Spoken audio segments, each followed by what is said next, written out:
Good morning, everybody. I think we're about ready to get started. My name is Doug Jenkins with the Findlay-Hancock County Chamber of Commerce. I'll serve as the MC for today. Just a few housekeeping notes before we get underway. I want to thank the sponsors for today's event. They include Centricom, SG Tech, GSW Wiring or GS Wiring, LJ Wagner Cyber Consulting, J. Steve Welton, the Hancock County Treasurer, the Findlay-Hancock County Alliance, and the University of Findlay Computer Science Division. Also, a sponsor and special guest tables around the room to check out. We'd like to welcome InfraGard and the Ohio Cybersecurity for Small Business. You can see their displays over to my left. For feedback for today, please complete the evaluation either on paper or online. You can return those paper forms in envelopes at the doors when you leave today. Charging stations for laptops and cell phones are in the back of the room. Yep, that water's just going to keep sliding that way. There we go. For Wi-Fi, if you're not connected and need to, you would just use the University of Findlay guest network and you should be able to connect that way. For lunch later today, your tickets are not pre-printed, it's actually just on your name tag. We'll dismiss group 1, 2, 3, and 4 when we get to that point, and restrooms are across the hall. Of course, if you're a University of Findlay student and you need to get attendance credit for today, after each session you can get that back into my right over there. With that said, we'd like to welcome you to the 25th anniversary of the Information Assurance Forum. Now, before we bring up our first speakers, I just want to do a quick flashback to 25 years ago and where we were. Not just in the world of technology, but quite literally where we were 25 years ago. This building didn't exist. In fact, this was a Kentucky Fried Chicken, if I remember right, because it's where I would come and I would get my Kentucky Fried Chicken, and then I would watch the Browns lose in their inaugural season back in the NFL. So fun times for that. But what was also fun from a technology standpoint, as I was, I think, a sophomore at the University of Findlay here at that point, was I had an on-campus job, which was awesome, running the campus radio station. I had my own office, had my own computer, and that computer had high-speed internet, which I did not have at my house. We just had dial-up there. The high-speed internet was great because we could just download MP3s, put them on that WinZip disk. If you're younger, you're probably wondering what those are. Don't. They were awful. You hope that the files didn't crash when you got back to your house, put them on your computer there, and then play the music that you wanted to play on Winamp. And I will not be repeating Winamp's slogan here in a professional environment, but those over there, if you were there, you know. We've come quite a long way since then. What was always interesting to me then was that the technology we were able to use here at the University of Findlay, whether it was just at the campus radio station or in the computer labs, was on par with or better than what we were even using in a professional environment.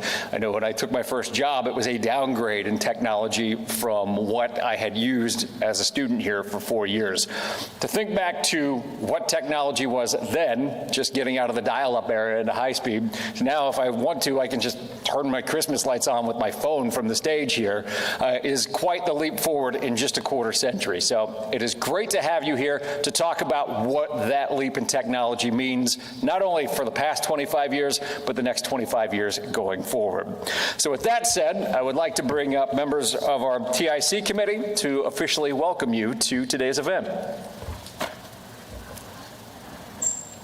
I think. Yep, there's Led. On my way. Thank you for that warm welcome. Oh my. Well, good morning, everyone. This is one of the very best days of my year, every year. As Doug just shared with you, the Technology Infrastructure Committee was originally the Telecommunications Technology Committee when we started, and we morphed into the Technology Infrastructure Committee because we were successful implementing and getting high-speed bandwidth into our community. For me, we started, and I believe Dan is here. Dan, raise your hand. Dan Schaefer. Aha, in the back. And of course, Doug is now at the Chamber and the Alliance as well. Our TIC, who helped sponsor this along with the university, and our other sponsors, of course, they and us work on this every year and try to bring you a topic that is forward-thinking. Across the front of our stage, if you have a chance to walk and look at the year that some of these other subjects that we've done were presented. Again, always looking forward. We did social media, we did ransomware, we did different things. This year it's disruptive technology. So we're really thrilled to have our speaker from NASA, from the FBI, from the 4 businesses that are going to be here, and we want to interact and ask questions and have you be involved as much as you can throughout the day. Oh my goodness. I don't know what that was, but whatever it was, I think we're okay. We're okay up there? Okay, I got the thumbs up, so everything's fine. I just wanted to mention to everyone as well and reiterate what Doug shared with you. We have InfraGuard with Tim sitting on that side of the room. It's the public-private partnership between citizens and the FBI. They're open for membership, so be sure you talk with Tim regarding that. On our right side, or my right-hand side, your left-hand side, is Olivia, and she is from OSU, and she works with small businesses and also would love to be able to talk with students about starting a small business or a variety of different things having to do with that. The last part of my welcome, we are going to be doing $25 random drawings throughout today for an Amazon gift card, $25. So if you don't have your red ticket, the second half of your ticket, make sure that you pick that up. Today's drawings are on behalf of my company, Centricom, and we just want to make sure that all of you feel welcome and involved.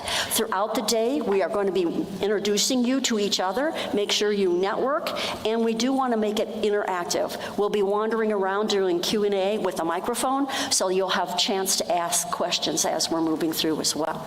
But again, I am so thrilled to be here. I'm Lynn. My company is Centricom. We've been in business, 24 years now. Quite a long time. We do cyber and IT, and I've had the privilege of being able to work with a lot of the fine folks in this particular room. Helen, I think you're going to be introducing our students and welcoming folks as well. And Helen is a major part of this. Without Helen, I'm not sure we could get these days off the ground. So Helen? Very much a team effort. The floor is yours. All right. Thank you, everyone. Thank you.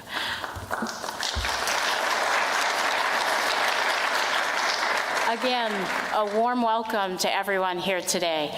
My first job, and it's one I enjoy every year, I get to award a certificate to one of our students who has completed our information assurance curriculum. Ashton, will you come on up, please? Ashton is the one who is able to be here today, and he gets a certificate in information assurance. And as you saw in the slides, perhaps as they were going through in the beginning, it showed the courses that the students take. Our program here is a validated program by the NSA and the National Centers for Cybersecurity, and so he has a letter here that explains that. Our certificate is up there at the beginning, so we're a Center of Academic Excellence in Cybersecurity.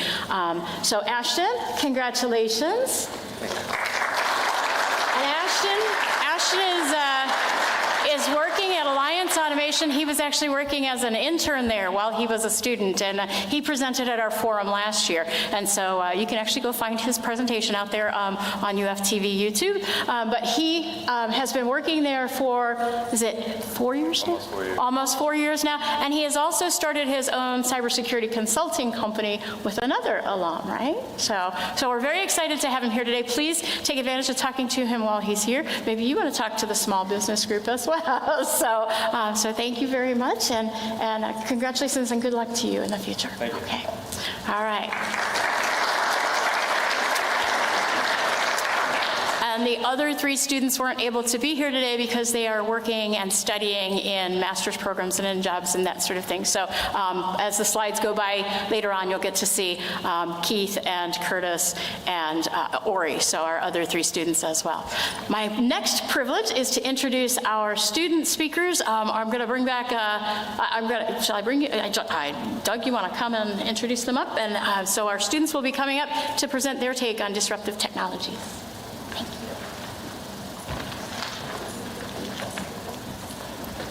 We're happy to bring up today's capstone speakers. Giving their presentation today will be Zachary Mitchell, Hassan Sasay, and Tyler Thomas. If you guys would like to come up, we'll get started with that.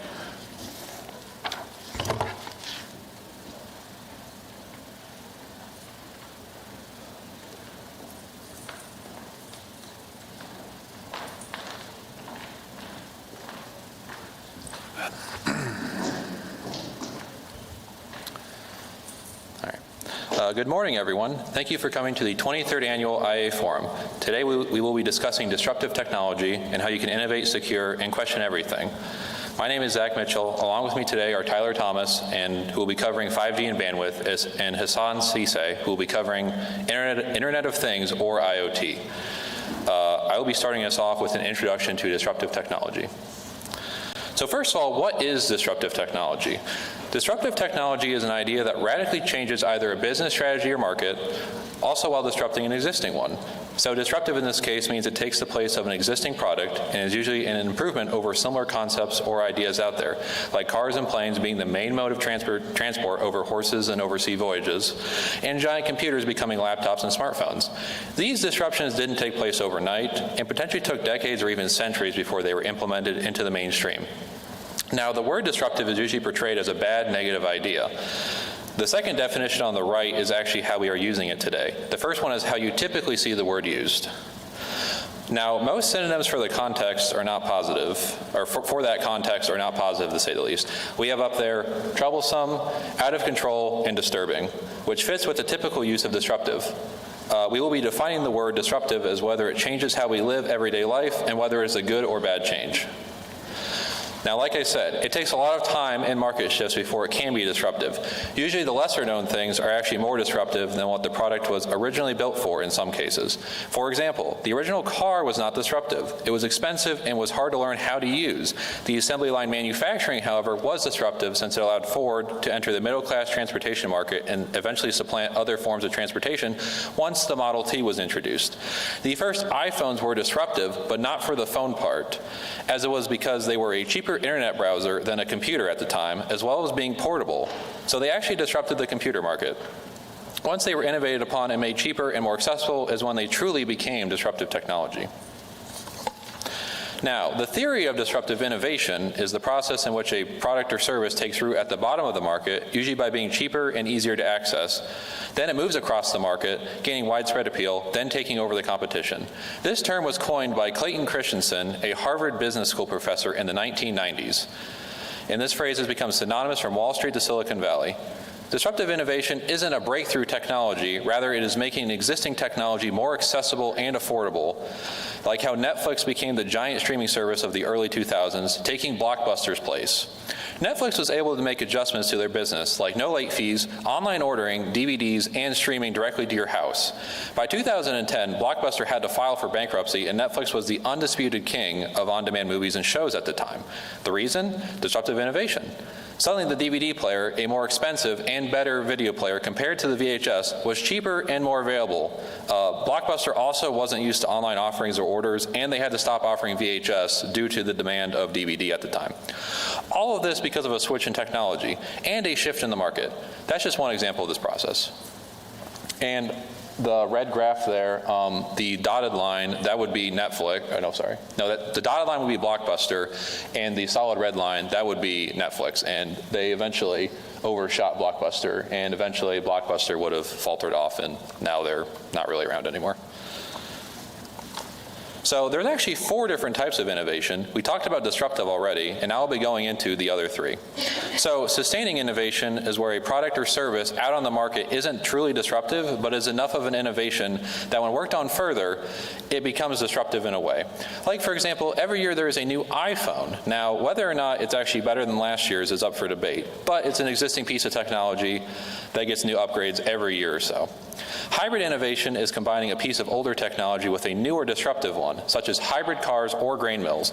So with the grain mills, instead of hand pushing or using an oxen, you use electricity to move the mill, cutting out human and animal labor. And efficiency innovation is when it streamlines the process, thus making the company more profitable and allowing the product to expand or tackle new areas. For example, an example of this would be the just-in-time production system Toyota uses or Ford's production line. Oops.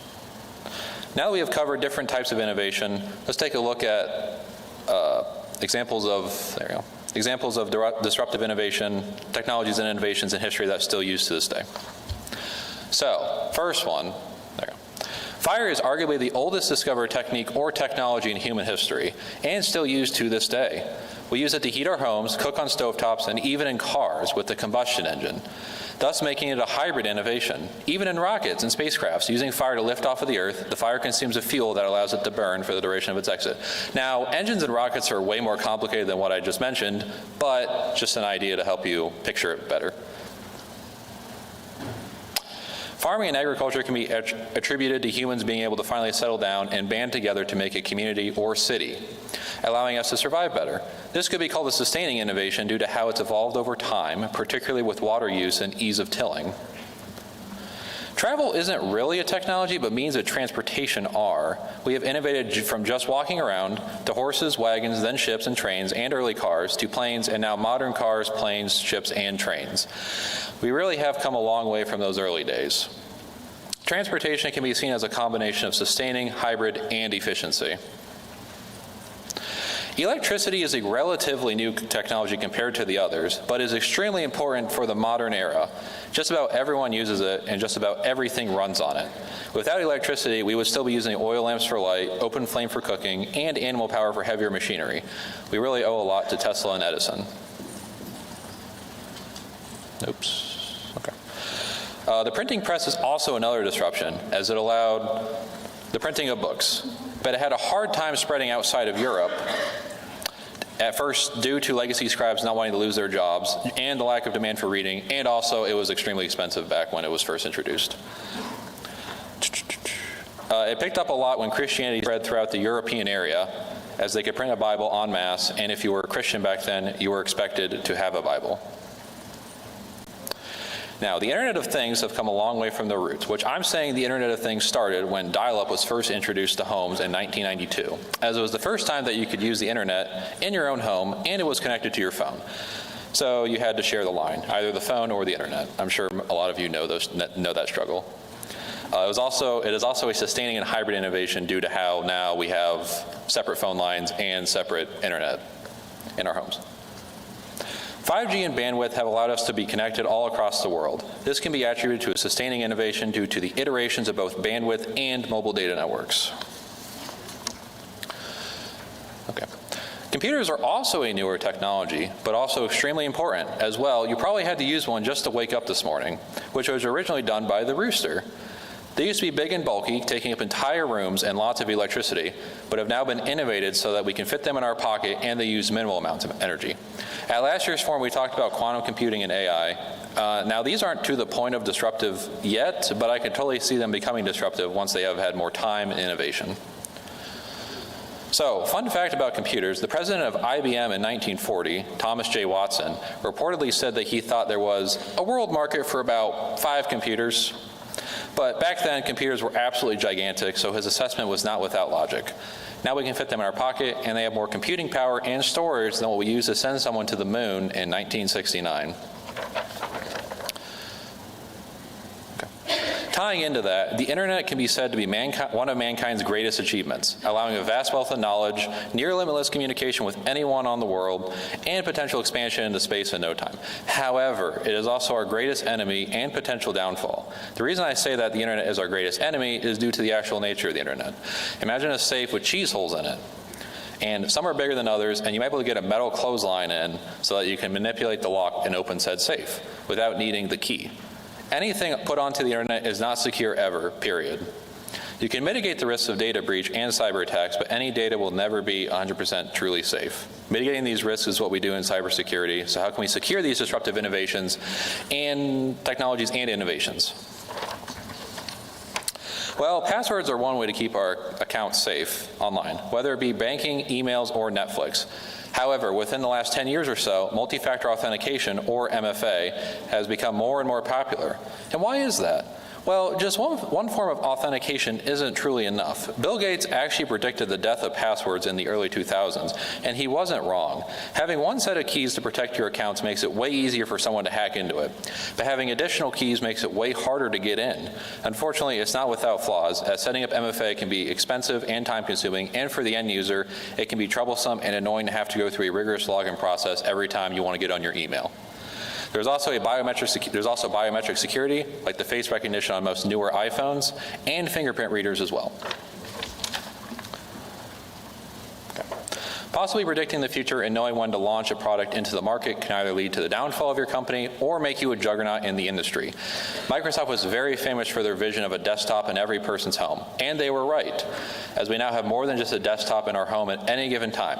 Failure to adapt or be on the cutting edge will lead to a downfall of a company, like how in 1875, Alexander Graham Bell offered to sell the telephone patent to Western Union, a very famous telegraph company at the time, and they refused to buy it due to the telephone being unreliable and telegraph having established infrastructure.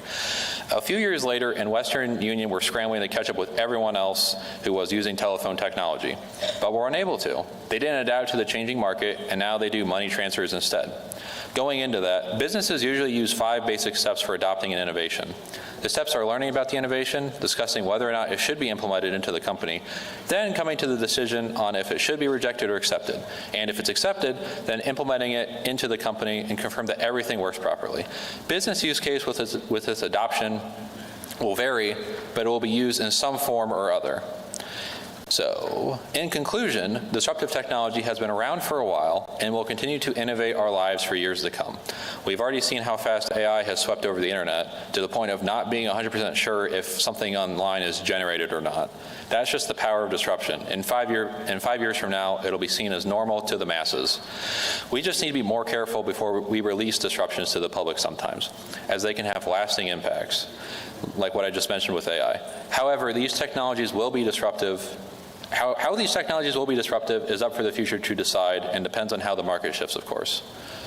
Now I'll be handing it over to Tyler, who will be discussing 5G and bandwidth.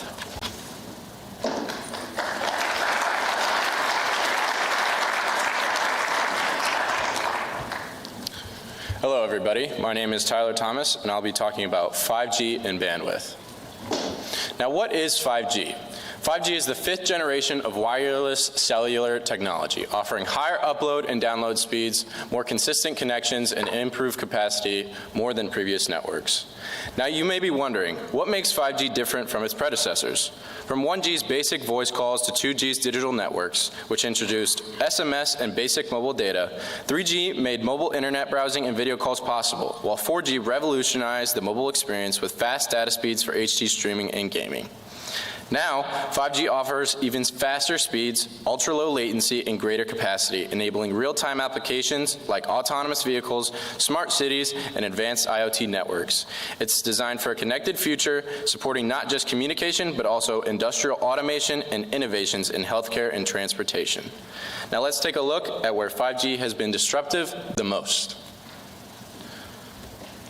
Firstly, improved healthcare solutions like telemedicine and remote surgeries. 5G is transforming healthcare by enabling faster, more reliable telemedicine services and remote surgeries. With 5G's low latency and high bandwidth, doctors can conduct real-time video consultations, diagnose patients remotely, and even perform surgeries using robotic tools from miles away.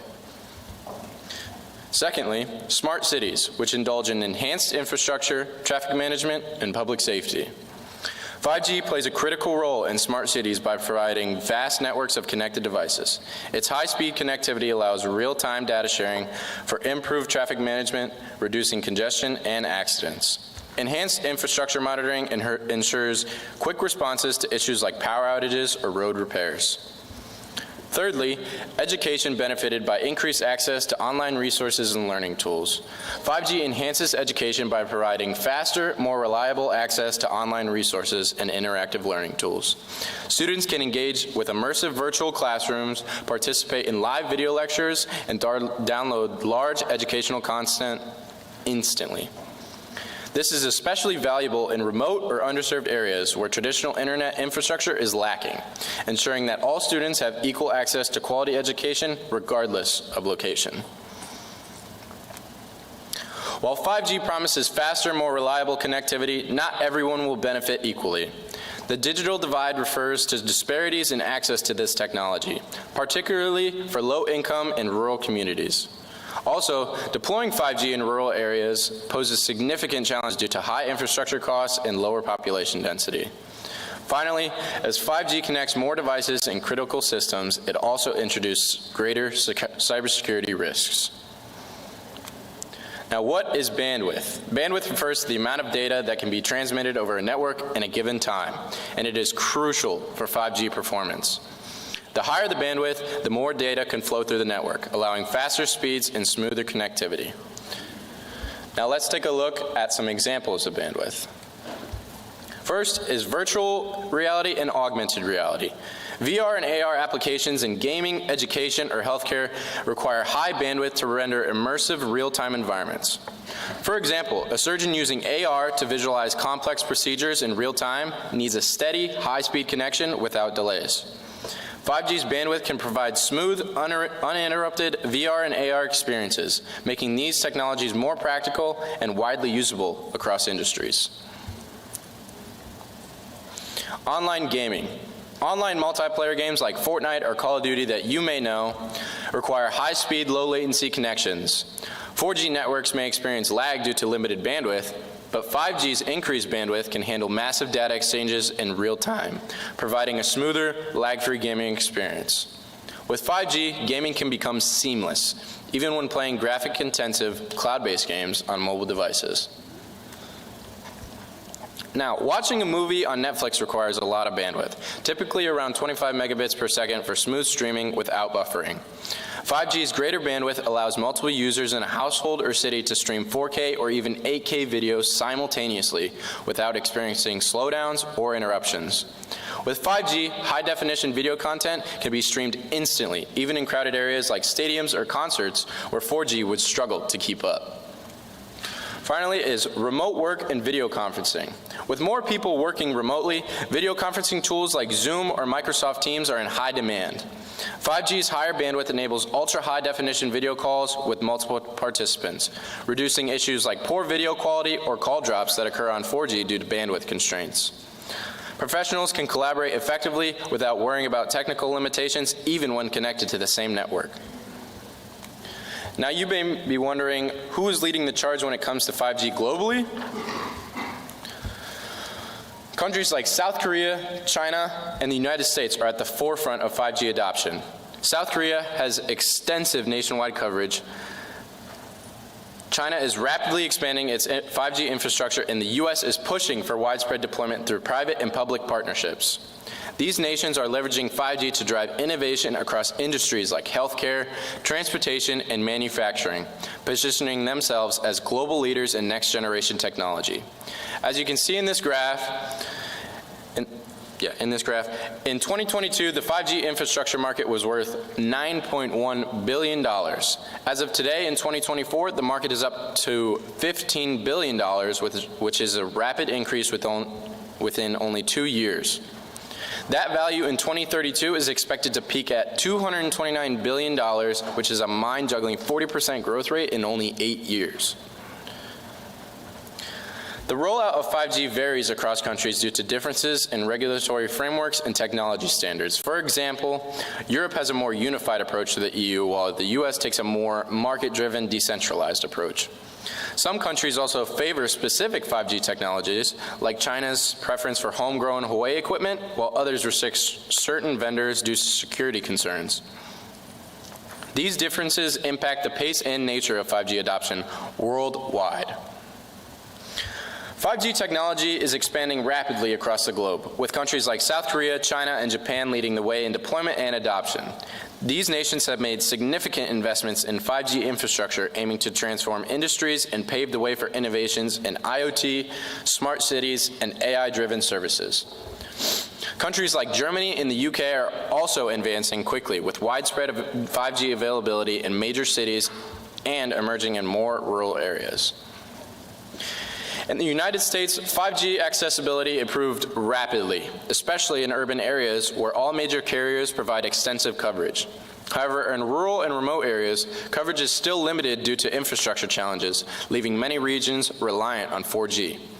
While 5G is expanding nationwide, certain regions are making a particularly innovative strides.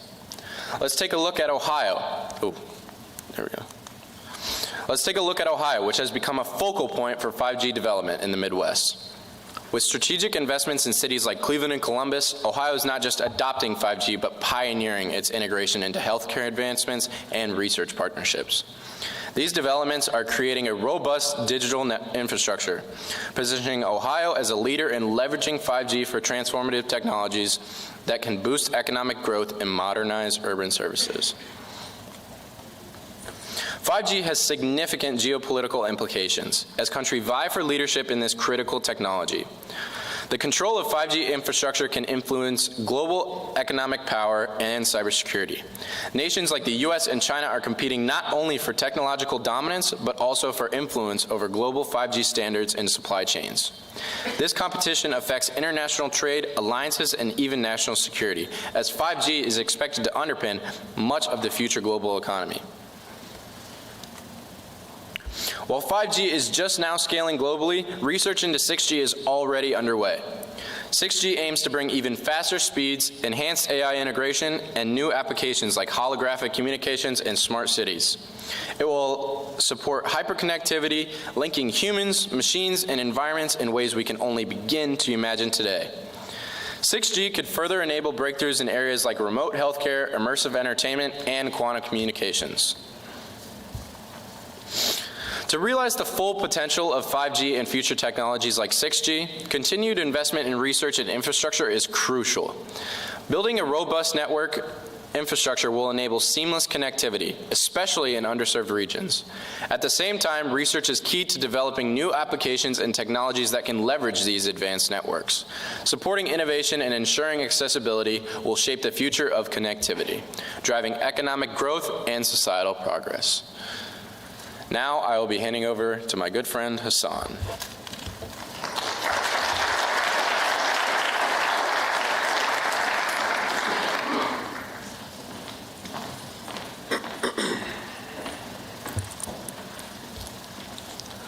Good morning, everybody. My name is Hassan, and I'll be exploring the IoT aspect of disruptive innovations. So, according to IBM, Internet of Things, or IoT, refer to a network of physical devices, vehicles, appliances, and other physical objects that are embedded with sensors, software, and network connectivity, allowing them to collect and share data. So how are IoTs disruptive? IoT devices are disruptive innovations in the sense that it can significantly improve productivity, efficiency, and automation, with many devices being able to be interconnected, streamlining many processes. So, some examples of IoT devices include your smartwatches, smart TVs, smart scales, wireless headphones, Bluetooth speakers, smart homes, and baby monitors. Looking at something like your smartwatch is going to be connected to your smartphone is going to be connected to your wireless headphones, and all that's going to be connected to your laptop or computer, and so on. According to Statista, the number of smart home device users is expected to rise from 424 million to a record high of 785 million by 2028. In other words, the market is constantly growing for smart homes, implying more people see the value of controlling multiple aspects of their home remotely and seamlessly. Granted, there was always a market for smart homes, but they are rather expensive and not very viable for your average homeowner. A more Midwest example, outside of your large cities, you'll often see a lot of crop fields and farms. These crop fields are going to be likely using smart agriculture, whereas smart agriculture is where multiple devices are connected using software that monitor different aspects of the fields in order to increase productivity and sustainability. In smart agriculture with IoT devices, there's a process that's usually followed, and it starts with observation, where sensors record data from crops, livestock, soil, or the atmosphere. The next is diagnostics, where the data is sent to a cloud IoT platform with its own rules and logic that figure out any needs or deficiencies within the crops, livestock, or soil. And next you have your decisions, where the user or machine learning components in the IoT platform look at any issues based on diagnostics and decide if treatment is necessary. And lastly, you have your action, where after evaluating and acting, the cycle repeats. So looking at these two images, the image above, you can see the picture of the drone spraying pesticides over the crops. It's using smart sensors like hyperspectral or LiDAR that give information on things like growth patterns, plant health, and soil composition. LiDAR, or light detection and ranging, is a remote sensing technology that uses a pulsed laser to measure variable distances. These pulses are combined with recorded information that create accurate 3D models of the surrounding environment. With the bottom image, it is a sample image, but you can imagine that this person is using the tablet to access different types of data of the plants in front of him, looking at things like whether he should increase or decrease the water the plants get, or you get the idea. But usually it's going to be smart tractors that look at the sensors in the ground and make decisions accordingly. So now that we know what IoTs are, we'll talk about their implementation in healthcare. So IoTs are such a rising phenomenon in healthcare in the past few decades, and still rising, that its own subcategory of Internet of Medical Things, or IoMTs, were created. Internet of Medical Things are where medical devices are interconnected so that anyone, anywhere, at any time may have access to them. Anyone in cybersecurity, however, may see how that can be an issue, but more on that later. So some examples of IoMT devices: you have your wearables. Those include things like your smartwatches, your fitness trackers, and your pulse oximeters, which is the little finger device that measures oxygen saturation of your blood. With wearable devices, they are used primarily for your general health and fitness. Taking the fitness tracker, which tracks things like your heart rate, whether it's resting or active, how many calories you burn, or steps you take, etc. This data is mostly used for personal health, but it can be presented in a more clinical setting to imply numerous health conditions. Next, you have your implantable devices, which include things like your cardiac pacemakers, neurostimulators, and cochlear implants, which is a small electronic implant that helps provide sense of sound for those with hearing loss. The implantable devices are surgically implanted devices that monitor and regulate certain functions in the body for extended periods. Looking at pacemakers, they are battery-powered devices surgically inserted in the chest to monitor heart rate and rhythm. They regulate your heartbeat by sending electrical pulses to either slow down or speed up your heartbeat.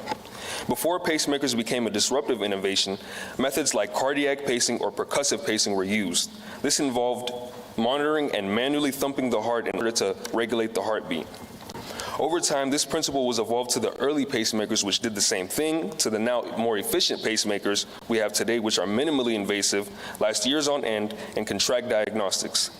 This is disruptive in the sense that percussive pacing was treatment only used in your hospital setting, whereas pacemakers will do the same thing outside of the hospitals and monitoring your heart. Cochlear implants are different than hearing aids in the sense that they are connected directly to the cochlea sensors stimulated by electricity. Results with these are generally positive, but they can vary as the experience is different from normal hearing, granting little benefit to complete restoration depending on the person. Even now, the new Apple AirPod Pros 2 will come with a hearing test and a hearing aid feature for those with mild to moderate hearing loss. With some hearing aids costing a few $1,000s, this is certainly a disruptive innovation, with it being a fraction of the cost and more mainstream. They will not only cost far less, but will have that modern appeal and style while supporting ear health. And lastly, we have your stationary devices, which include things like your EKGs, your ventilators, your CT scanners, MRIs, and smart beds. Your stationary devices are your traditional healthcare devices you'll see in almost all hospitals, long-term care facilities, and clinics, and they've been there since the beginning, only improving in complexity and innovation. Modern EKG machines, being IoT-enabled, can send real-time data to healthcare providers, allowing quicker diagnosis and treatment. Now, with all these devices, it is important to realize that not all facilities are going to have access to these advancements. It does depend on the area you're in and the type of facility you go to. Looking at these two beds, they're both smart beds, but the one on the left is a more luxurious bed, costing thousands of dollars, can massage you, and has speakers and all the bells and whistles you can imagine. Whereas the one on the right is a much more practical medical device and can do things like prevent falls, weigh you, and switch positions to prevent bed sores. Now, why are these devices so important and on the rise? These devices have essentially revolutionized healthcare in the way data on patients is collected. The global market of IOMTs is seeing a dramatic rise due to factors like the increase of technological advancements in the connected drives. This means with technologies like AI, machine learning, and cloud computing, they make IOMTs more efficient at providing healthcare services, leading to an increased production of these devices. Likewise, areas like telemedicine have been on the surge, leading to increased usage of these devices. So, earlier when I introduced IOMTs, I mentioned how they are devices that are interconnected and anyone at any time may have access to them, as well as anybody in cybersecurity can see how that may be an issue. With that being said, we can look at some risks and challenges that IOMTs do bring. The first huge risk would be the fact that among all these devices and their interconnectivity, many records of sensitive patient health information are being dealt with and sent back and forth between the devices. If this data is compromised, it can lead to massive Health Insurance Portability and Accountability Act or HIPAA violations, as well as cases of identity theft or fraud. Ransomware is another huge issue that can occur with information like this. Cyber criminals can have access to this sensitive information and hold it ransom, threatening the company to leak this data if they do not pay the cyber criminals. Some cyber criminals aren't so nice, however, and it's entirely possible that a cyber criminal can take full control of these IOMT devices, posing as a physician or someone who should access it. You can really see how dangerous that would be if a cyber criminal was in control of your pacemaker or your infusion pump in exchange for some Bitcoin. The fact of the matter is, with IOMTs and IoT devices in general, it's difficult to ensure that all these devices in an IoT web are HIPAA compliant. Software that these devices have can be difficult to patch, leaving them with many security vulnerabilities that will pose a problem if not assessed. And lastly, the issue with data overload. With all these devices and their connections, sort of like a web, there's tons of data that goes back and forth and to and from. This can be complicated, as with so much data, it would take a long time for any software to process and analyze this data, and would require fairly advanced tools that not every corporation will have access to. With the speed and scale of this data that can come from these devices, this can snowball into an issue of big data, something that was discussed in last year's forum, where essentially the volume of the data is extremely large, producing up to zettabytes of data, the velocity of the data as it can continuously grow, and the variety of data, where multiple types of data can be unstructured, partially structured, and fully structured. And if the programs and software would have trouble processing and analyzing this data, it would be incredibly difficult and time-consuming for humans to do so without the assistance of technology. In conclusion, we discussed IoTs and IOMTs and how they are disruptive innovation. We explored the healthcare aspect of IoTs into Internet of Medical Things, and then we finally discussed the risks and challenges that these devices can bring. With that being said, here are our references, and we will now be opening the floor for a Q&A session.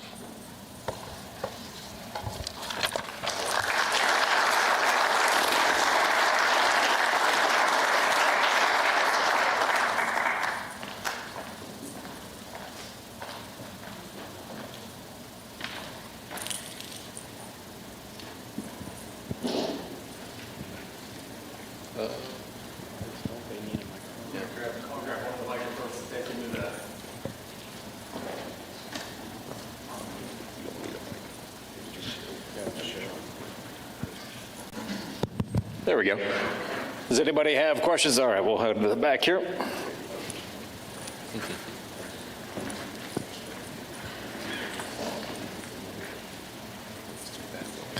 Good job, you guys. All right, this one's for all of you. What is the one nugget of knowledge when you did your research that you said, wow, I didn't know that before? So it's kind of a question for all of you. Just let us know what that was, because you're doing this to learn, so we want to find out what you really learned.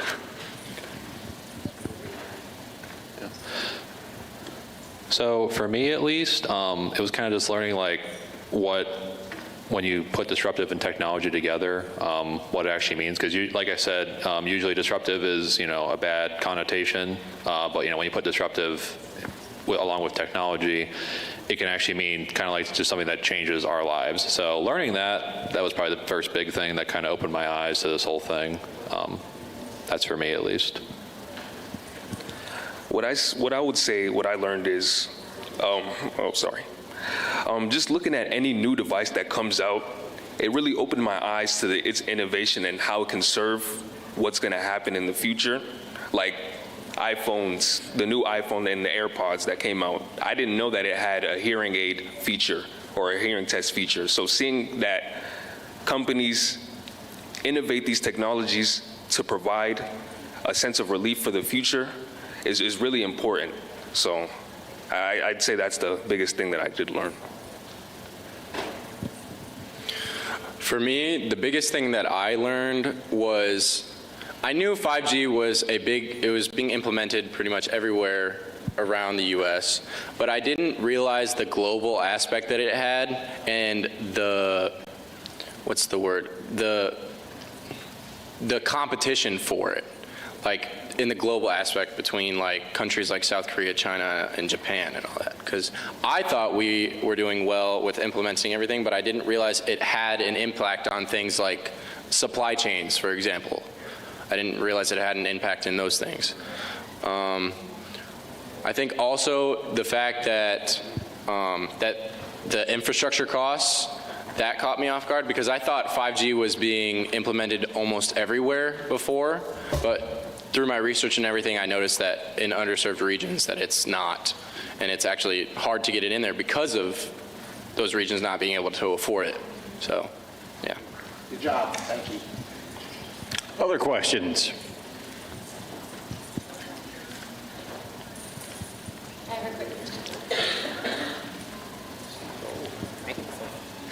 Yeah, also great job. In your title, you said why you should question everything. Now that you've done this research, what are you questioning that you didn't before? That's a good question. So when it comes to questioning everything, I would say looking at all the devices, just how they're going to transform the masses, like what's the point of this being released? So with every invention or innovation that comes out, there's a purpose that's being served that the company knows that probably we don't in the grand scheme of things. But just looking how, I'm sorry. I can bounce off your idea. Yeah, you can. Go ahead. I'm going to bounce off of his explanation. I think that it was very interesting to see how you can question any device that you want or question any invention that you want, but no matter what, it's going to have a impactful solution in a bad way or a good way. And for example, like how Zach was talking about the printing press, like how that has an impact and how it impacted that time, that has brought us all the way to where we are now, and that has innovated things in its own certain way. So yeah, I guess that's my explanation. And then for me, like questioning everything, questioning like why this technology even came out. Like for example, the printing press, why did the printing press come out? Well, they wanted a better way to basically make literate materials available, because at the time you had to handwrite everything, which, if you guys write a lot, it takes a while. So being able to just print a book out in like maybe, I don't know, an hour, that's pretty good. Kind of similar to how with 3D printers now, getting the print times down so that way we can print more out and eventually make it where it's actually like a disruptive innovation potentially, because right now it's more of a sustaining one, I would say. But questioning just like why technologies were made for the time period and also for certain things, just like why they needed it at that time. Good question though, thank you. Any other questions? Yeah, one behind you. Nope. Ori Williams on Zoom asks, Tyler specifically, how long do you think it'll be before we're worrying about 6G overtaking 5G? Could you say that a little louder? Yeah, Ori Williams on Zoom asks, how long is it going to be before we're talking about 6G and worrying about that infrastructure coming and overtaking the 5G infrastructure? I'm not going to falsify anything, but through my research, I know that they're looking into it and they're doing some research from 5G's innovation itself and its implementation, but I don't exactly have a specific range that I would say if I were to guess when it could be implemented, I would put it over at least 10 years maybe. That would be my guess. I don't know. But I don't want to falsify anything because I did not find anything in my research that give an exact time period. Okay, good questions, everybody. I think the bigger question on that is how soon will the mobile companies decide to market it as 6G before we actually have 6G, because that's probably what will come first. With that, unless we have any other questions, I believe we have Dr. Fell with us for an official welcome to the forum. So I'd like to welcome the President of the University of Findlay, Dr. Catherine Fell, to the stage.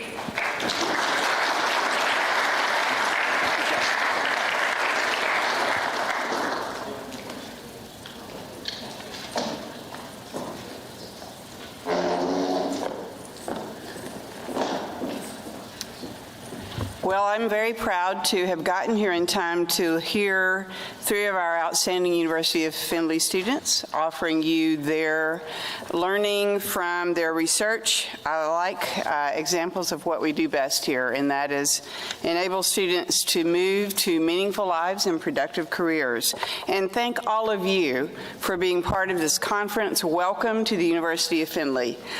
Your attention to this important topic is clear, and in fact many of you have dedicated your careers to it, and we are a better and safer place in the United States and on our campus for your work, so thank you for that.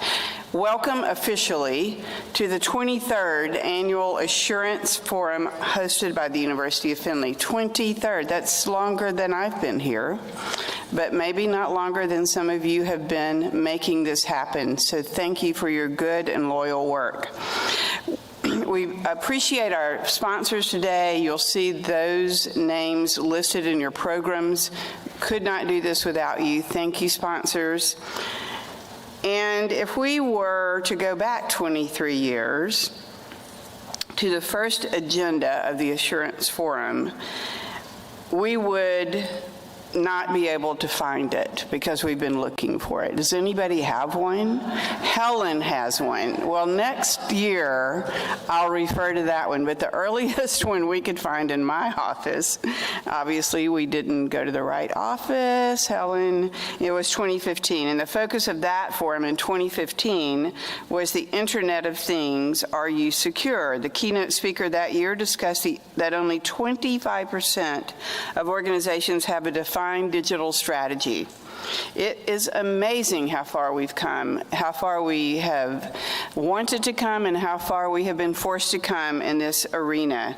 Thank you for being at the lead of this important work for our community.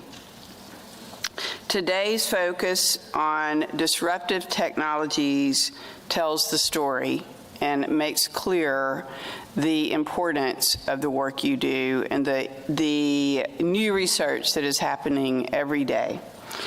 Innovate, secure, and question everything. I would like to think our students in every program on our campus do that. And in this particular arena, I know that it is essential. So thank you. And please enjoy your day. Come back to the University of Findlay anytime. We would love to have you, whether you're having a conference or not. And maybe we'll look up that 23-year ago program and go over that. Thank you.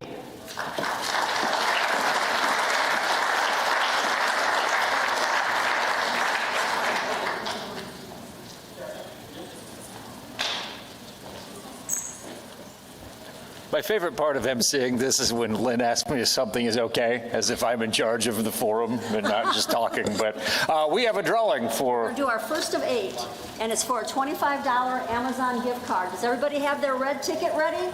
We're going to read out the number. And then what you do once you win, you go over and see Brett at the center comm table, and he'll have your gift card for you. If you do not have a red ticket, get one at the front when there's a break, and we'll put it in here, because there's going to be 7 more. So still plenty of chances to win. Let's get our first number. All right, thank you, Doug. 505139. Some groans from over here. 505139. Congratulations, you are a winner. And Lynn, where do they need to go again? 505139. Up there, at the top. We're upstairs? All right. If you just want to meet us down here at the edge of the steps, we'll get that taken care of. Before we get to our first keynote speaker, again, just some housekeeping things. Remember, if you're a University of Findlay student and you need an attendance credit for attending today, you can do that back through the doors to my right. There you go. As well as upstairs. I don't know. I see it over there. So we'll do that. We'll get you taken care of there. Also, restrooms are just outside and across the hall to my left. With that said, let's bring up our first keynote speaker, speaking on disruption, innovation, and space. We have quite a bit of interest in this, even from our youngest members of our community here today, to learn about how NASA works in this. John L. Evans is the Chief Information Officer at the NASA Glenn Research Center. He'll be having a discussion about disruptive technologies, their importance, and how NASA has played a continuing role in shaping technological disruption. John serves as the Chief Information Officer at NASA's Glenn Research Center in Cleveland, and as the CIO, Evans leads the center's information technology initiatives to direct support of the center's research and engineering business. I'm not going to read the entire bio. It's quite lengthy. You can find it in your folder for the day. Please welcome John Evans. Thanks. Appreciate it. Thanks. How we doing on sound? We doing all right? I've asked to have a mic. This thing is like a box for me, and I just can't do it. So from an innovation and disruptive standpoint, I'm going to probably be walking around much more. First of all, thank you to the university. Thank you to the committee. I really look forward to a couple of minutes with you, kind of sharing some things from my perspective. But I also want to thank Zachary, Hassan, and Tyler for basically doing my speech. They did a lot of stuff that I will try to cover, but I really look forward to their future as they disrupt this group in the future. So thank you very much. Good job, guys. All right. So first of all, it's the last day of Cybersecurity Month. Just wanted to remind everybody of that. If you aren't aware, Quishing. How many of you use QR codes? Yeah, okay, just as anybody in cybersecurity, be careful. These are just like any other way to disrupt you and send you to some place that you don't think you're going to, and will then send you to other places that will then capture anything they want from you. So as a cybersecurity moment, please watch what you're doing, know where you're going, and use it appropriately. My public service announcement is complete. Thank you. All right, so bottom line up front. Disruptive technologies have been around forever. We talked about it, fire, all kinds of things that we have done, right? Throughout history, it's not new. It's been around for a while, all right? Some make it, some don't. We'll talk a little bit about that. Some burn really quickly and they're gone, and they get overtaken by somebody else. They talked about that a little bit. Certain factors are causing things to happen faster. We'll talk a little bit about that. Some of that's good, some of that's scary, and we need to understand that as we try to navigate that world. NASA has played an important part, and we continue to do that. And we'll talk a little bit about some of those things and how those have played out. Oops, wow. Technology is my friend.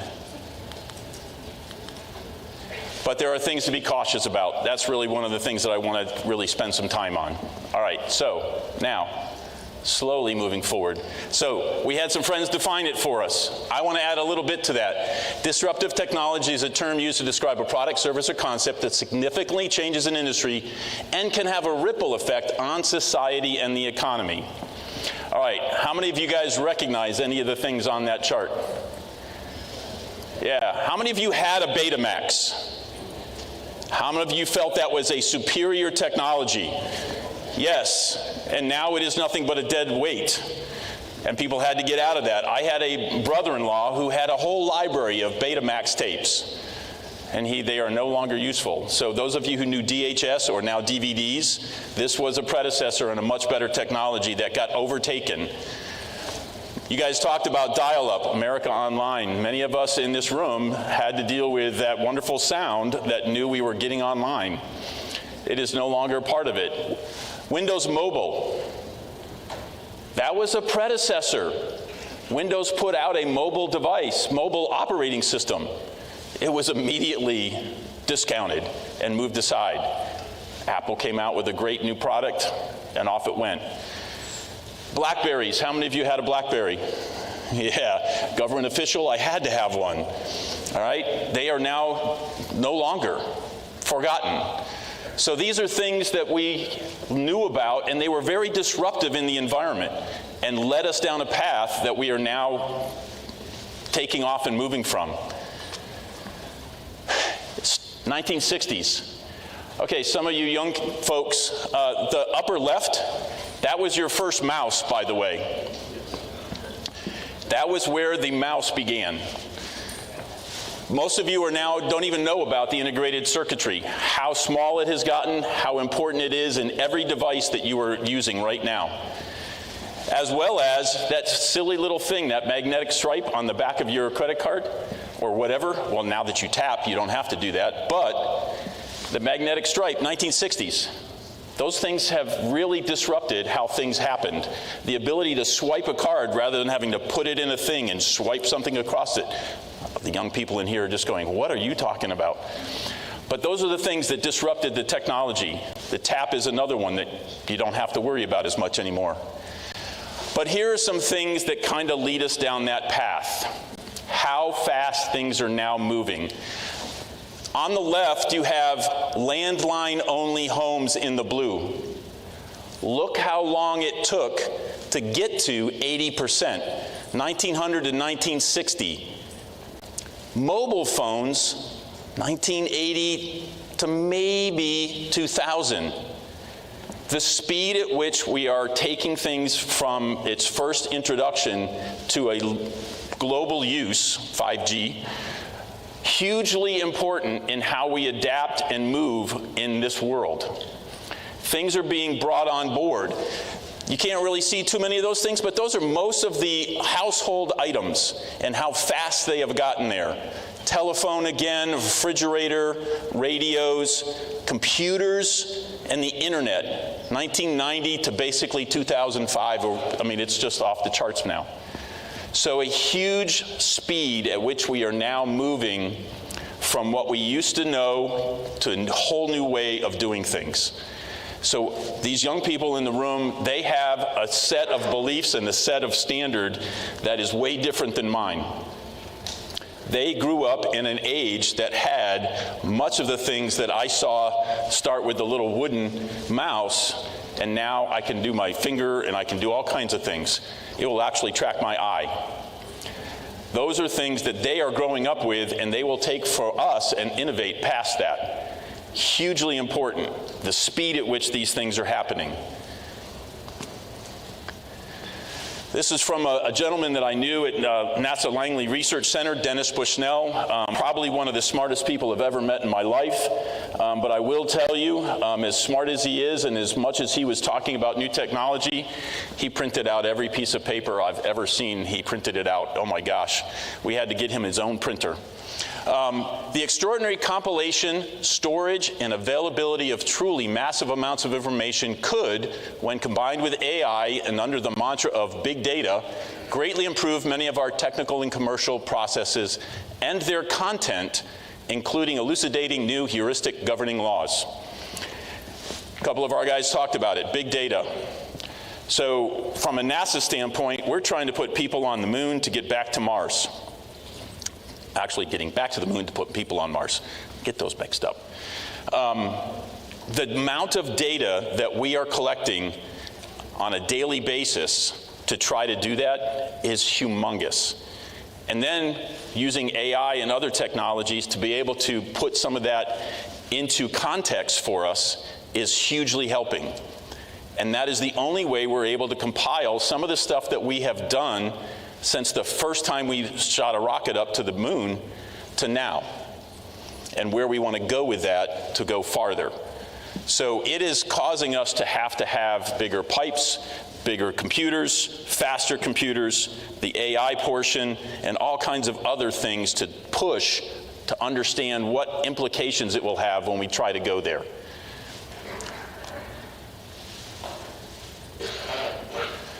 So from a NASA standpoint, this is what we do. We explore the unknown in air and space, innovate for the benefit of humanity, and inspires the world through discovery. So this is really what we are here to do. All the other things that we do feed this. And this is why we are so important to innovation and disruption. It really pushes all of these things. I'm very fortunate to work for NASA. I'm blessed. I have the ability to work at a research center which is looking at things from its infancy. What's the problem we're trying to solve? And then go look at 100 different ways to solve that, and then look for what's the best way to make that happen. That's what we do. But our job is to not just do it for that thing, it's now how do we do the technology transfer to get it out into the public, into use in the world. That's the disruption that we provide. Our small little statement is exploring the secrets of the universe for the benefit of all. We have this actually outside the gate at NASA Glenn, and so I see it every day when I go in. I'm not doing this for me, I'm doing it for all. And that's really what every researcher is there to try to do. NASA as a disruptor. So one of the things that we do is we kind of do look back a little bit. What are the things that we have provided? Power tools, cordless power tools. When we were doing our first drilling on the moon, we needed a way to do that without any power that would be connected to anything else. So they devised a power tool that had its own power supply. So that was one of the very first things that worked into a cordless power tool.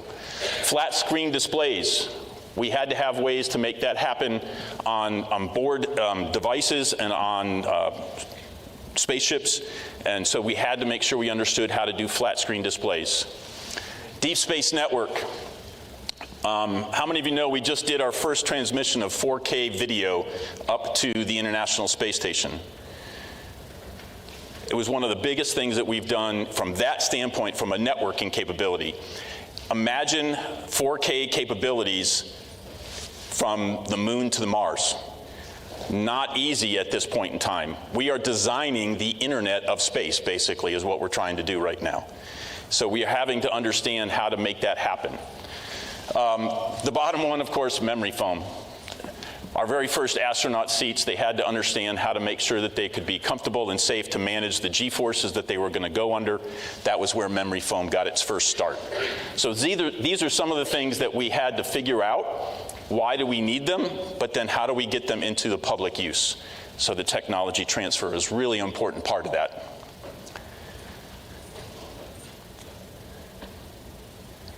So some of the ways we're disrupting today.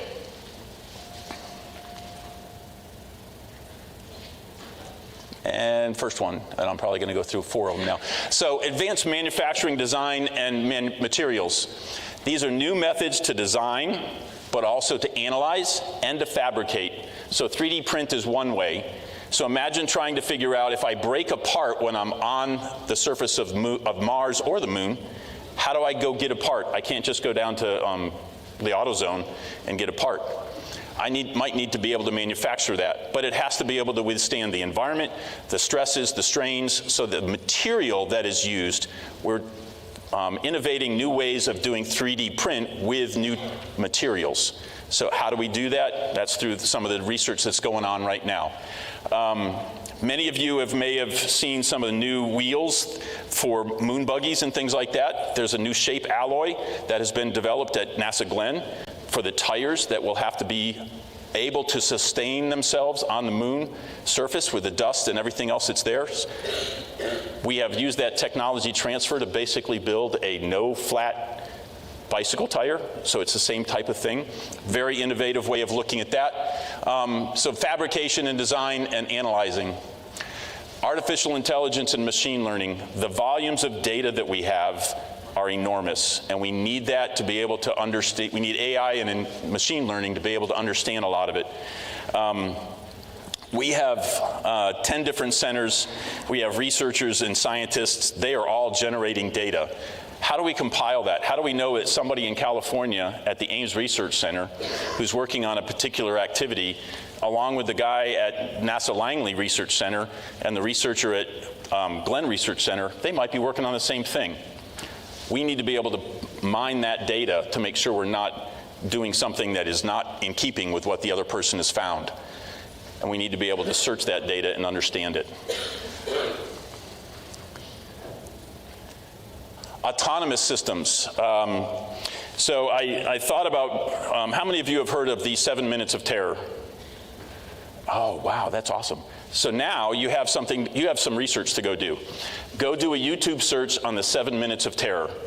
So when we land something on Mars, one of the rovers, it takes the signal from Earth 14 minutes to get to Mars.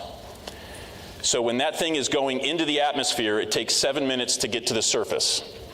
So it's 7 minutes that we will be sitting here waiting to know if it has actually made it safely to the surface of Mars.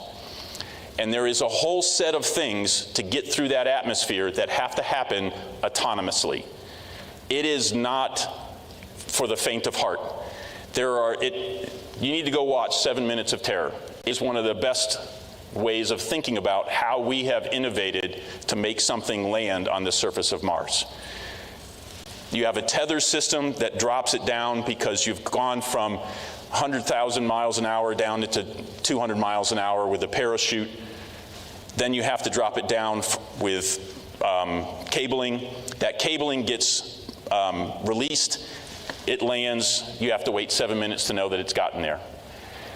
Great video, go look at it. That's the kind of thing that NASA does to try to innovate. All of those things find their way back into new technology. Data science. There's a lot of activity going on with data science right now. How we look at data and how do we catalog it. Similarly, we're trying to find ways to make sure that we don't just have gobs and gobs of data. How is it organized? How is it cataloged? What's the metadata? How do we make sure that we have the provenance for that data? When I mean that, where is the source of that? A lot of data comes from a lot of different places, but if you don't know the source, that's not really going to be something that you want to take confidence in. So you need to know those kinds of things. So that's the data science piece of what we're doing.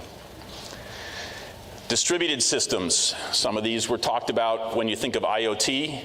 Our satellites. How many of you have watched the Starlink satellites going through the sky? Yeah, pretty crazy to think about that at this point in time. A connected set of things all working together in alignment, making sure that they stay in orbit in the right way. Very interesting things for us as we try to make sure that we're putting things in space in the right place at the right time and connecting them together. Thinking of that, I'll show a couple of things that we're really working on with that. All right. Miniaturized systems. It showed that with the pacemaker. Same thing for a lot of the things that we're doing. When we launch something, we are incredibly concerned about weight. We can only launch certain things if we know it will fit within a weight limitation. And so the Artemis rocket has a certain weight limit, so anything we send with it has to fit within a certain weight size. So miniaturizing things and making sure we can make them smaller and weigh less is really important to us. And we can control a lot more things when we do that, because then we can connect them and make sure they all work together. So those are some of the things just in a big category that we are working on to make sure we can get to the next set of things that we're trying to do. Next. So, thought I'd talk about one. So if you have seen the Ingenuity helicopter landed on Mars, how many of you have seen that? Nice, okay, there's a few, that's good. This is a huge innovation. First time that we have flown a helicopter, anything basically on another planet, it was called a Wright Brothers moment. That's the first time we've flown something else on another planet. Really incredible ingenuity to make this happen. No pun intended there. But it includes so many things that were miniaturized, self-contained, huge pieces that all come together, sensors and cameras. Heard LiDAR talking about earlier. Those are some of the capabilities for all of this and make sure it lands in the right place. All things that are now in a box that's pretty daggone small. But it helped us be able to preview areas that we want to know where the next landing could be. So also understanding it knows where it's at on the planet. So it's mapped out. It's got its own little GPS type of scenario, so it knows where it is, and it can send that back to us. So a really cool device. It's paved the way for future aerial exploration, both on Mars, but also other areas on the moon as well. So a lot of innovative capabilities that have made that happen are going to be used as we move to the moon.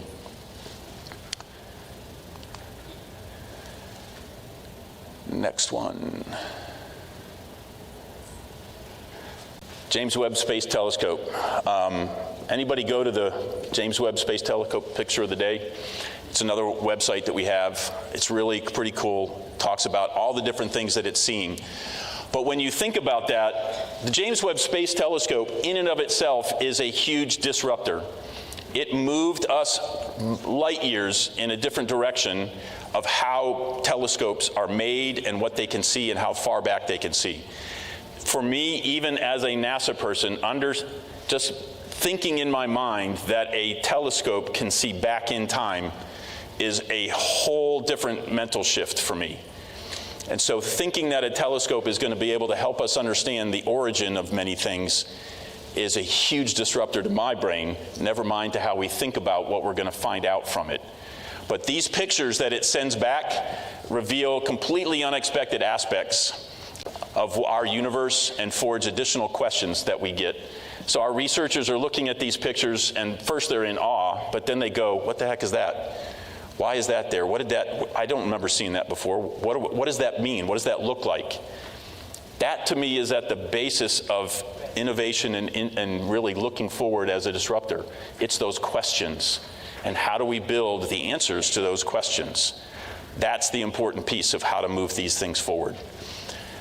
With that, some other areas, high performance computing and modeling. We do a lot with computational fluid dynamics. Before we launch a rocket, we want to know what that vehicle is going to experience as it moves through out of our atmosphere and into whatever atmosphere we're sending it. So we do a huge amount of wind tunnel testing, both at Glenn, at Langley, and at Ames. But we also do computational fluid dynamics modeling of what is happening to that structure as it faces incredible forces being shot and through the atmosphere. And we analyze those computational fluid dynamics using some high-powered computers and understanding what that means and what that will look like. So we are definitely leading in a bunch of areas like that. Reusable spacecraft, I think most of you have probably seen the SpaceX launching and landing that reusable rocket onto a mobile platform floating out in the ocean. That, if you don't think about that as being just amazing, it's just amazing. It is too amazing to think about. But when you do that, and then the next one you want to do is do chopsticks, where you actually grab it and hold on to it as it's re-landing. You're not landing on a platform, you're actually grabbing it with chopsticks. Those are the nickname that they use for the one that just landed. Upper right-hand corner. They just grabbed that as it came back. It's a reusable launch vehicle. I've been to the Blue Origin factory and looked at one of the thrusters that was actually sent out 5 times. And I'm going, holy moly, this thing's launched 5 times and it's just sitting here ready to go for another 10. So a huge piece of what we're doing there. Astronaut health in space, you talked about some of the pacemakers and things like that. So imagine some of our problem that we're trying to deal with. Okay, we send astronauts to the moon, we send astronauts beyond that. What if they get sick? What do we do? There's no doctors necessarily that are going to go take an appendix out for somebody. So we need to understand some of those things, and we need to have, we're working on implantables that will be able to monitor and maintain health throughout a mission. So a huge component of what we're doing.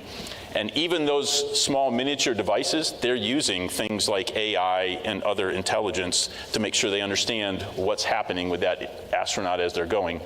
So, you know, an astronaut had to spend a little extra time. When they landed, they had to go get some health stuff taken care of. We would have known that ahead of time. And so we would have already been able to have things ready. So those are the types of things we're working on. The 4K video to the space station, we talked about that. Electric aviation, a huge component outside of the space aspect of it.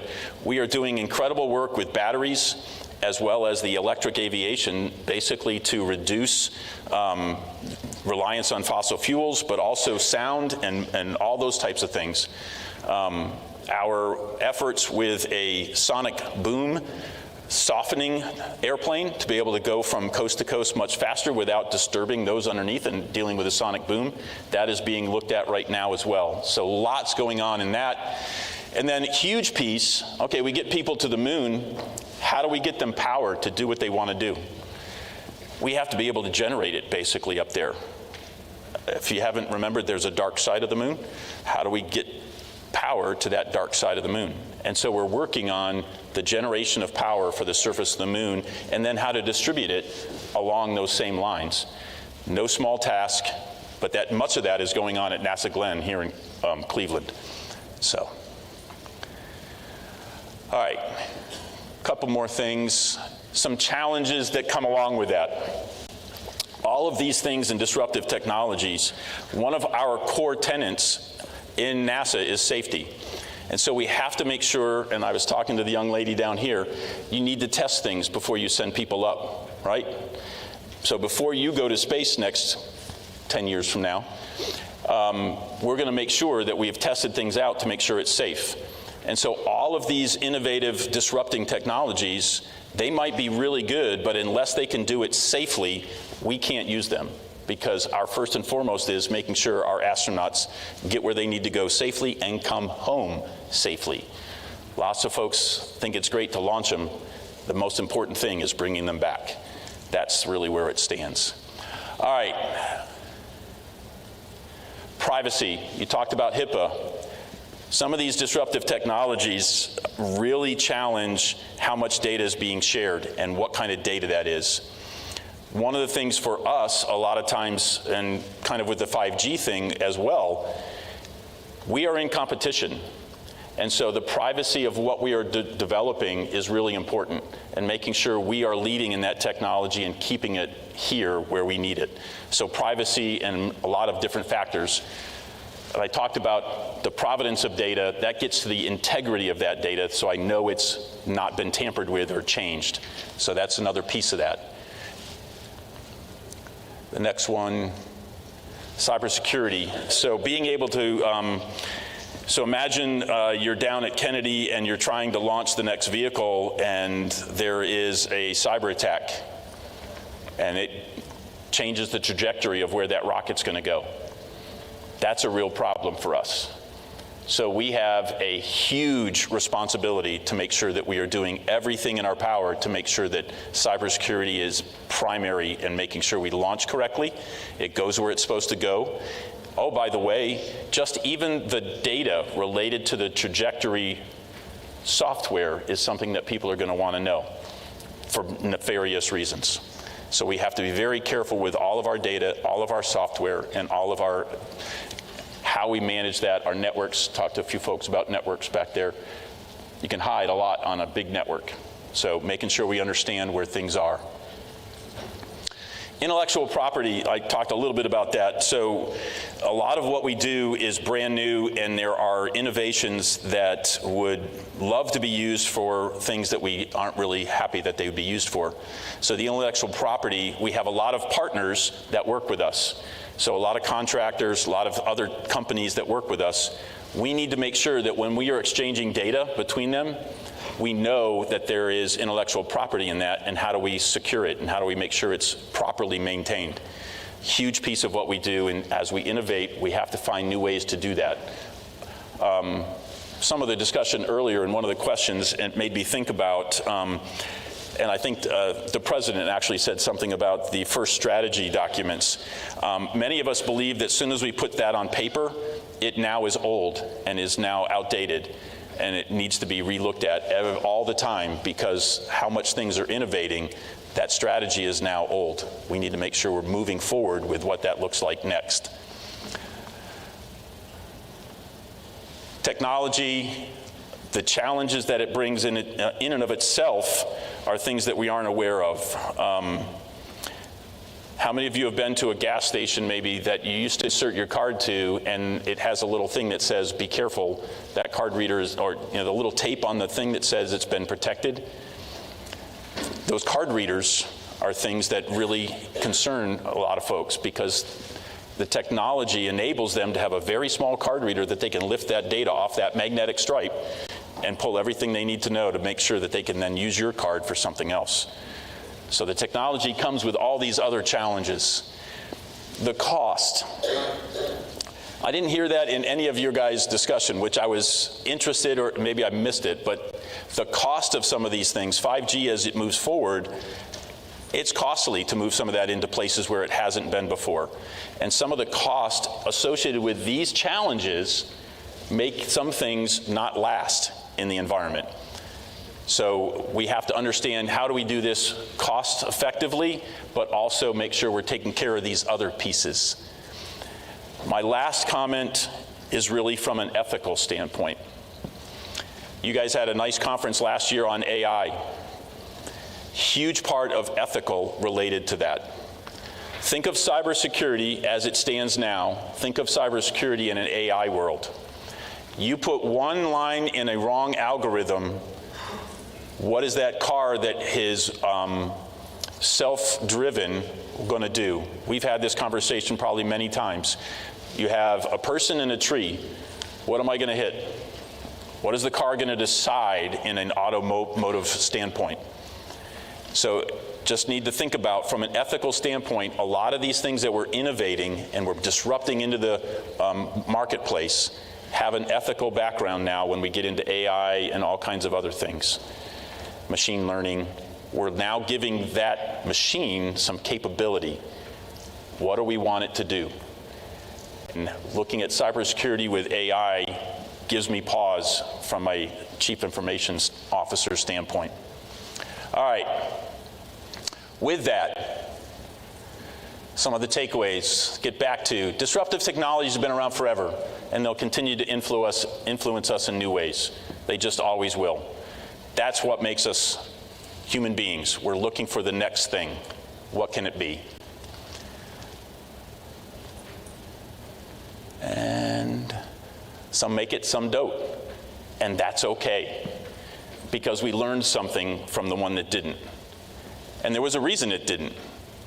Might not be that it wasn't the best technology, but there was some other reason. Maybe it wasn't cost effective. Maybe it didn't do this. So it's okay.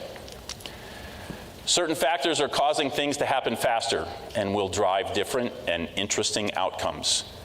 This room has a lot to do with that. What do you want those new and interesting factors to happen faster, and how are you going to influence what those outcomes are?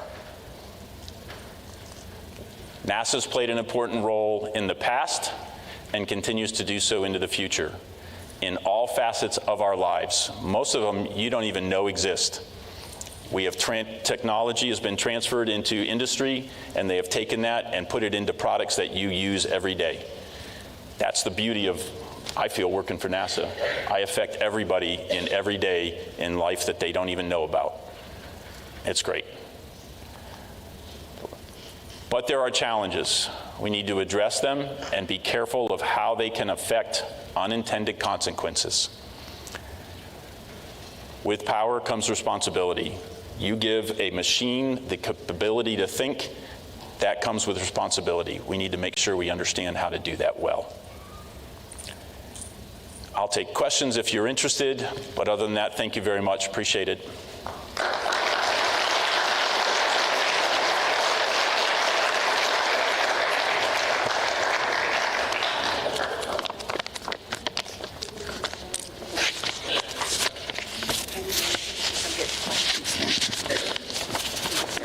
Do we have any questions? Lynn will cover that side.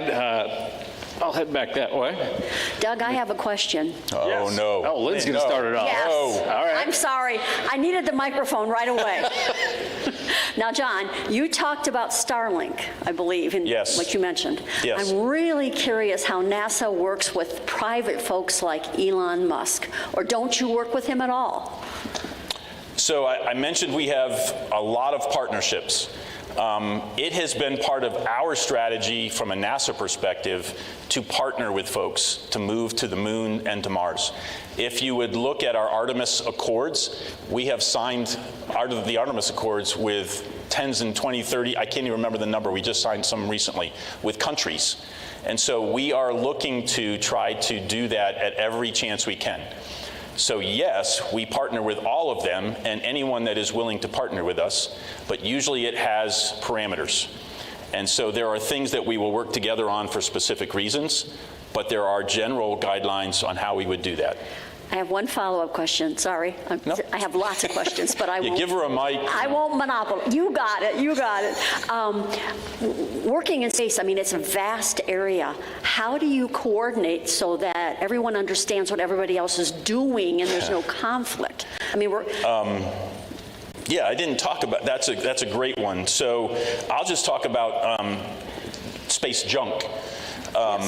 And the generation of space junk and the tracking of such things. And so one of the things we have to do is actually, if you saw in the news at some points in time, sometimes these astronauts on the International Space Station have to go into certain locations in case, and they have to actually shift the space station to avoid certain space junk.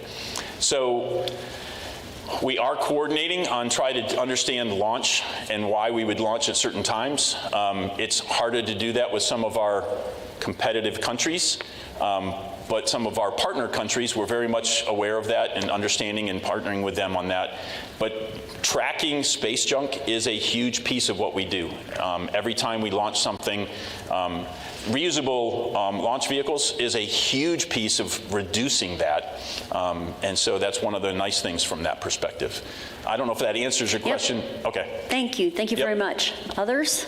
Lynn actually took my question, so that was a good one. Hello, my name is Simeon. Hey, Simeon. And my question is regarding autonomous systems. Considering the potential for autonomous systems and spacecraft to make independent decisions, autonomous spacecraft systems, could face unexpected issues like software glitches or interference from space conditions like debris, which might lead to wrong decisions during critical moments, right? So how does NASA plan to prevent these risks, and are there any backup options for humans to step in if something goes wrong? So I will use a comment that was used at a couple of our young men that were up here. I will not falsify anything. But yes, is almost always, and I use almost always, but you have to understand, depending on where that piece of that device is, what's the time frame at which I'll be able to implement or actually, put in place an alternative. And so there's fault tolerance, there's all kinds of protections. So any device that is going into space, it will be put through an enormous amount of vacuum chamber tests for some of the various reasons you're getting to. But yes, there is always the opportunity for something to go wrong. And that's really the challenge in how does autonomous really mean? And so it depends on what it is and how important it is, and then it will also depend on, are there humans on board? And so those are the parameters that you're going to really get to the point of how much human interaction would there be to do an alternative. But 7 minutes of terror, no humans involved in that at that point. It is totally autonomous. It has to rely on certain things. And sometimes it doesn't work. And we have to be okay with that. We know the risks. If you ask any astronaut, they will tell you, we know the risks. But there are things that we try to do to put in place for that. Your question is a hugely important one to everybody that is trying to think about how do they do certain things. So even this, anything that we're going to fly to Mars, there is certain amounts of error that are anticipated, but then you want to make sure you understand how you're going to fix those. But beyond that, sometimes it's just not going to go right.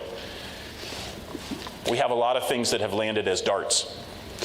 You had a question? Rather than a soft landing. So, great question. And a huge part of what we're trying to make sure we avoid. So regarding how, I'm right here. Oh, sorry. So I heard you talking about how the International Space Station got the 4K. Mm-hmm. So I was interested in picking your brain at whether or not Nokia still has the 5G contract for the Artemis moon base that's upcoming. They are absolutely one of the partners. It is a component of a much larger system. Okay. And so they are providing some of the technology for that. I do not have all the details on that one. Yeah. I will All right. open kimono. I do not know the specifics of that, but yes. Could you make a prediction of when we would be seeing 5G on the moon? Where's my buddy? No, I will not make a prediction. I don't know if you want to, but that's a great question. But I would say that any component that we're going to be putting on the surface of the moon will require the capability to handle very adverse conditions, mm-hmm. as well as a large data set.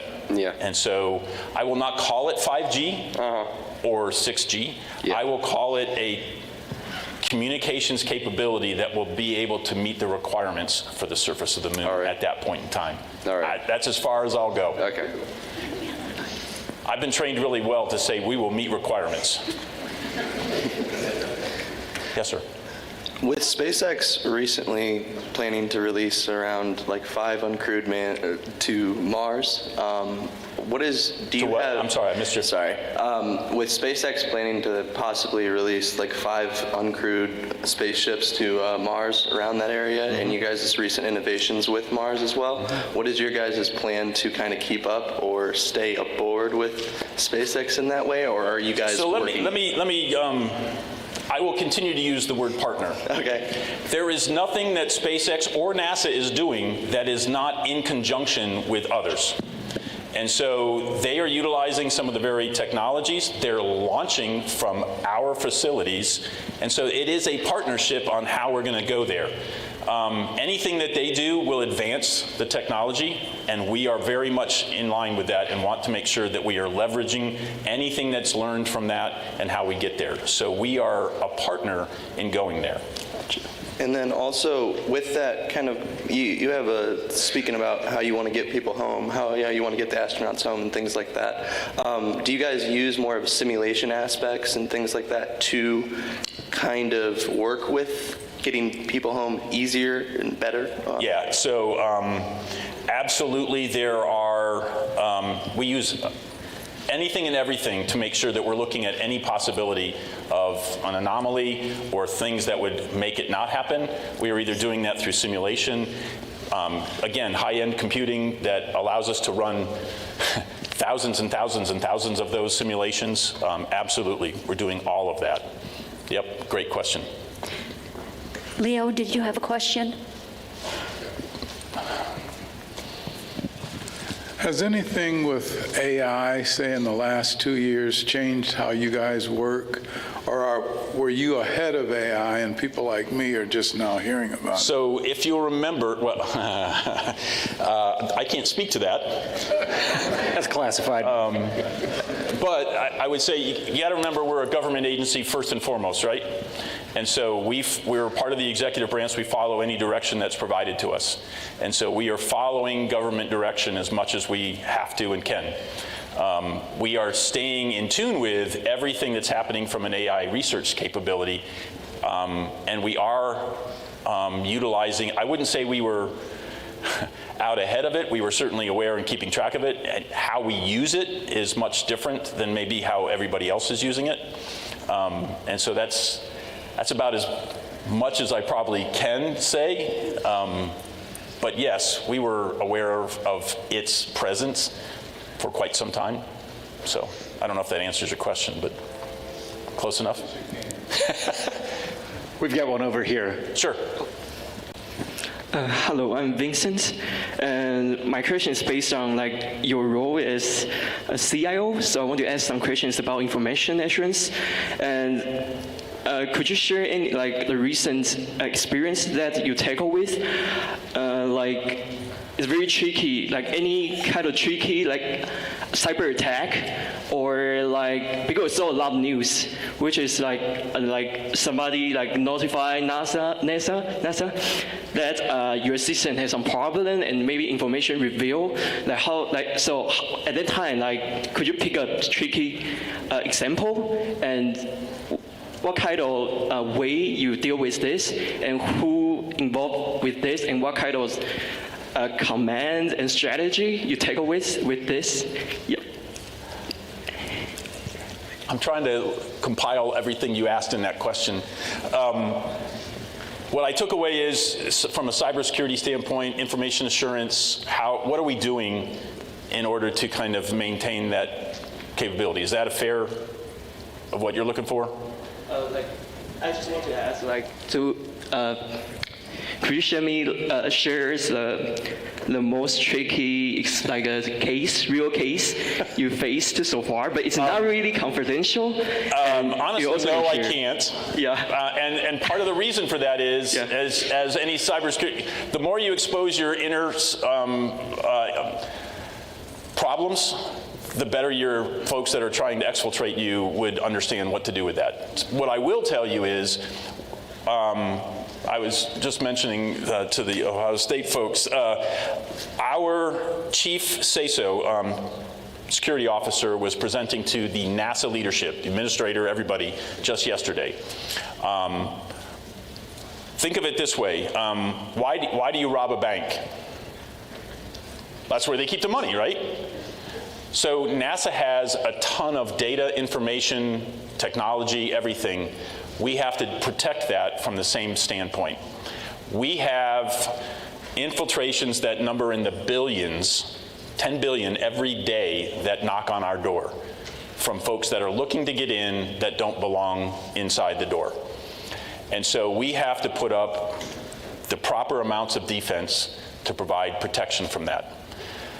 It doesn't take but one bad username and password that can be brute forced to get into a device that you can then traverse 20 other devices and exfiltrate all of that data. So we have moved to a completely MFA environment as much as is possible. There are things that we are doing that are still, if you can imagine, have Apollo heritage, right? We're a long-standing organization. 1969, we had things that went, and so there are things that we have to manage in ways that are, protected in different layers. So it is a huge challenge daily. I'm one of 9 CIOs at the agency, including then you have a regular agency CIO. We are responsible and accountable for all IT at the agency. No small undertaking, and that includes mission IT, that includes everything. And so we are responsible for all that. So we do all of the things we can.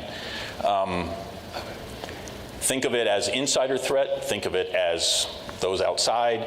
All of that is hugely important to what we have to do.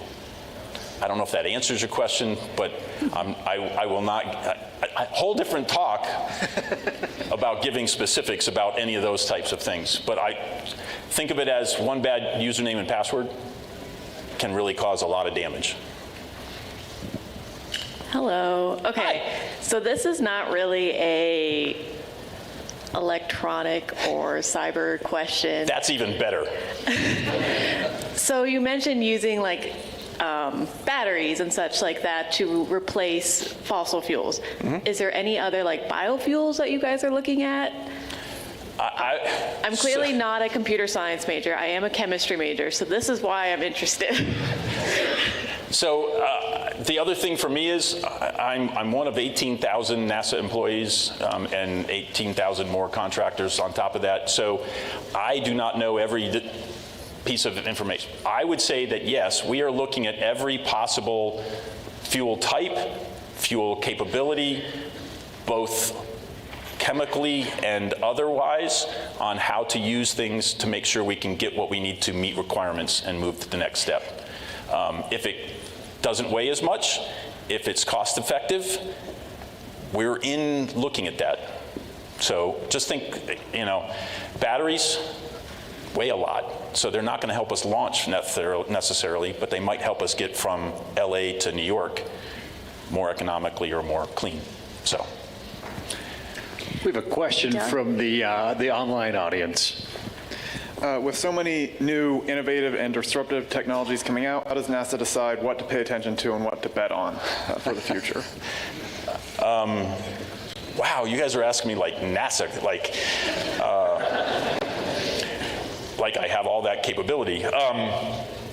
So there is a whole set of teams that look at any possible technology or capability and how it will solve a particular requirement. We have everything from monitoring wildfires with UAVs and doing it autonomously, to launching rockets to go to the moon and Mars, to launching James Webb Space Telescopes to monitor the interplanetary goings-on. So the span of what NASA looks at is humongous. And so there is teams that will look at each of those capabilities and do they marry up with what they're trying to do? Whether it's on a vehicle, is it going to be miniaturized enough? Does it meet the weight limit? Does it meet the technical requirements?